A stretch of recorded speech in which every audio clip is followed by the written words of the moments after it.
Ok. Bom, pessoal, uma das questões que também resultam da visão endogenista, né, principalmente na sua vertente chamada horizontalista, é que a oferta de moeda, que a taxa de juros, ela é exógena, né? Como a gente viu agora há pouco, ela seria determinada não pela preferência pela liquidez, como dizia o Keynes, mas por uma decisão administrativa, quer seja do Banco Central, né, fixando a taxa de juros, quer seja dos bancos fixando a taxa de juros sobre empréstimos. Então, vamos tomar cuidado aí. Então, nós temos agora mais de uma taxa de juros, né? Nós temos taxa de juros básicas do Banco Central, determinada pelo Banco Central, taxa de juros determinada pelos bancos nos empréstimos, assim como taxa de juros determinadas pelos bancos nos depósitos. Então, a visão horizontalista, então, passou a fazer críticas à ideia do Keynes, né, de que a taxa de juros fosse determinada pela preferência pela liquidez.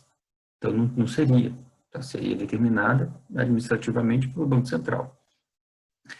E aí surge, então, dentro dos endogenistas, ainda aceitando a ideia de que a moeda é endógena, uma visão de que às vezes é chamada de visão estruturalista, de que a compatibilidade, vamos colocar assim, entre a moeda endógena e a taxa de juros exógena. A taxa de juros exógena e determinada em alguma medida pela preferência pela liquidez. Quer dizer, a preferência pela liquidez não é completamente inócua ou desimportante, como sugerem os acomodacionistas ou horizontalistas, né? Então, que essa visão estruturalista diz é que a endogeneidade diz respeito à capacidade do sistema financeiro de proporcionar o volume de instrumentos financeiros que sirvam de meio de pagamento de acordo com as necessidades demandadas pelos agentes econômicos. Então, é a capacidade do sistema bancário privado em responder à demanda por moeda. Essa é a primeira questão, não em relação à proporcionalidade com as reservas.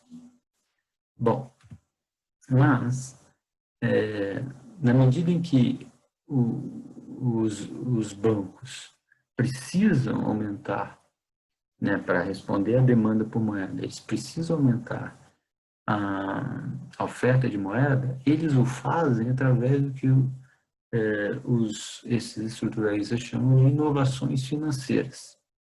Essas inovações financeiras seriam formas de economizar reservas. O que ele quer dizer economizar reservas aqui?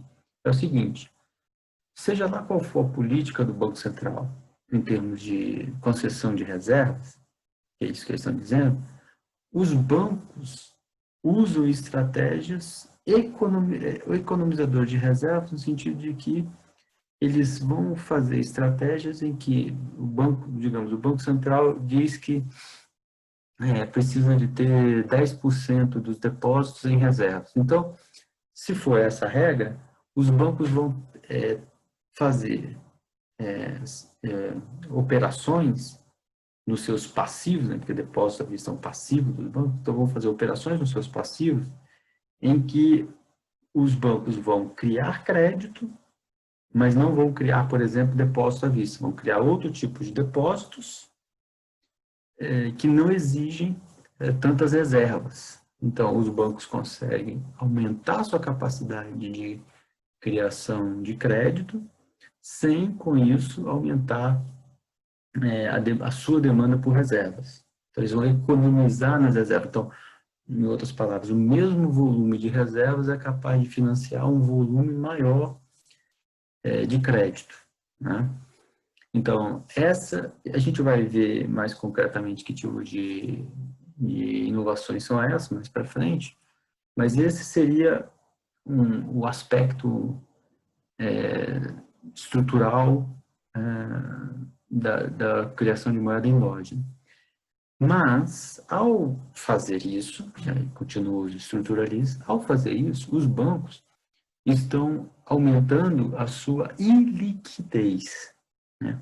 Então, quando os bancos concedem um crédito e criam meios de pagamento alternativos, eles estão aumentando a sua iliquidez. Então, para aumentar a sua liquidez, isso tem a ver com, né, a sua preferência por liquidez. Eles estão concedendo crédito, ficando com ativos menos líquidos. A gente já viu isso lá nas operações de criação de crédito bancário, em que eu mostro que os bancos, toda vez que criam crédito, eles ficam menos líquidos, né? Então, os bancos, ao ficarem menos líquidos, eles vão supostamente aumentar a taxa de juros, né? Então, ou dito de outra maneira, para ficarem menos líquidos, para diminuírem a sua preferência pela liquidez, a rentabilidade dos ativos em que eles estão investindo tem que aumentar, né? Então, isso que vai nos dizer que os banqueiros vivem no mesmo ambiente de expectativas que os gestores de ativos de capital real, e que as famílias que possuem ações e outros ativos financeiros, à medida na qual ocorre a extensão ou alavancagem de lucros retidos, isto é, o financiamento de débitos, o financiamento do investimento depende não só da expectativa das firmas que estão investindo, mas também da disposição, se não da urgência dos banqueiros para acompanhar tal extensão. Então, o ministro está simplesmente dizendo que, para haver mais crédito, estender, né,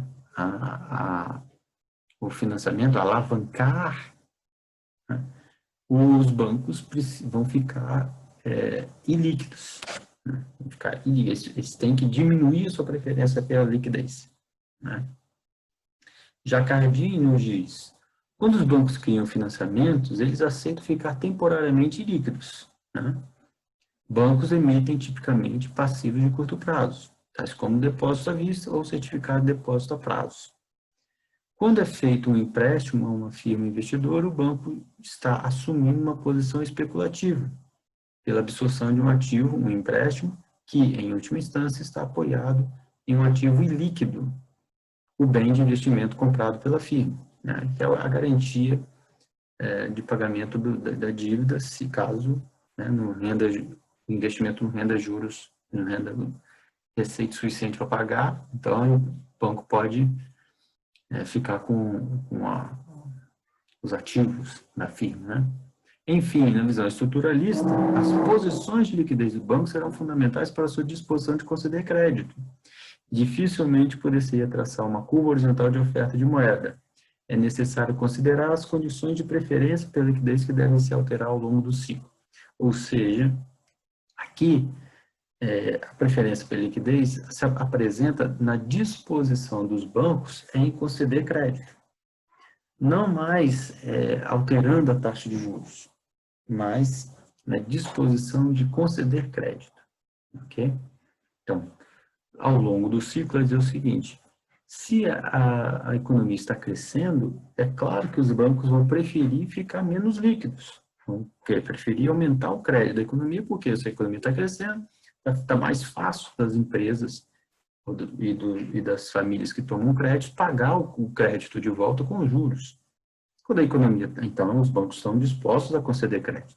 Quando a economia entra em recessão, tanto as firmas quanto as empresas têm mais dificuldade de pagar de volta, ou assim os bancos entendem, claro, tem menos condições de pagar de volta com juros o crédito. Então, os bancos reduzem o crédito e aumentam a preferência pela liquidez. Né? Então, as inovações financeiras ganham um papel crucial aí no sistema estruturalista, né, endógeno estruturalista, vamos chamar assim, porque as inovações, novas formas de endividamento dos bancos, faz com que reduza suas necessidades de manter reservas, né? Então, Um sistema financeiro mais desenvolvido, mais ágil, em que os pagamentos circulam com mais rapidez, por exemplo, permite ao sistema bancário uma redução das necessidades de reservas, né, e ampliar os seus modos de pagamento. Falando assim genericamente é um pouco difícil para vocês, mas eu vou dar alguns exemplos. Vou dar um exemplo agora para depois a gente recuperar isso adiante. Na crise do subprime nos Estados Unidos, foram feitos vários tipos de inovação financeira como essa, né?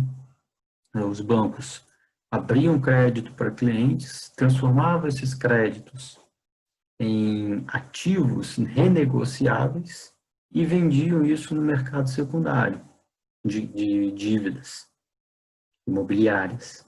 Então, essas letras imobiliárias que os bancos vendiam no mercado secundário, a gente chama de derivativos de uma maneira geral, permitiam uma alavancagem dos bancos N vezes.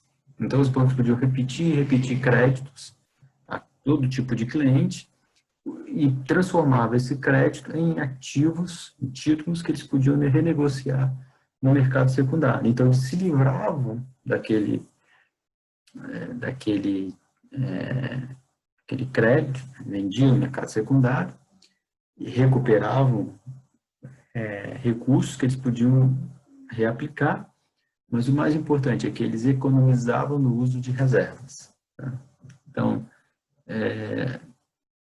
esse tipo de operações, né, e uma delas famosa, chamada securitização, que é isso que eu acabei de dizer, transformar um crédito num título de dívida renegociável, permite os bancos reduzirem, como a gente disse, administrar passivos. Né? Então, essa inovação financeira, essas inovações financeiras é a característica primordial, né, da estrutura do sistema financeiro. E isso cria estruturas de ativos e passivos muito ilíquidos. Né? E isso tem importância central aí para os estruturalistas. Aí vai dizer o Russell, que é um dos estruturalistas, inovações financeiras e o controle sobre as alterações na velocidade que elas induzem são o fator crítico para qualquer política monetária. Uma política que vá consideravelmente além da tentativa de controlar a função de criação de crédito do sistema bancário, do sistema de bancos comerciais. Um mês que também não vai na mesma direção. À medida que mudanças evolutivas nas instituições financeiras e em seus usos são o resultado das atividades de busca de lucro, pode-se esperar que tais mudanças financeiras ocorram mais frequentemente durante períodos de taxa de juros em alta.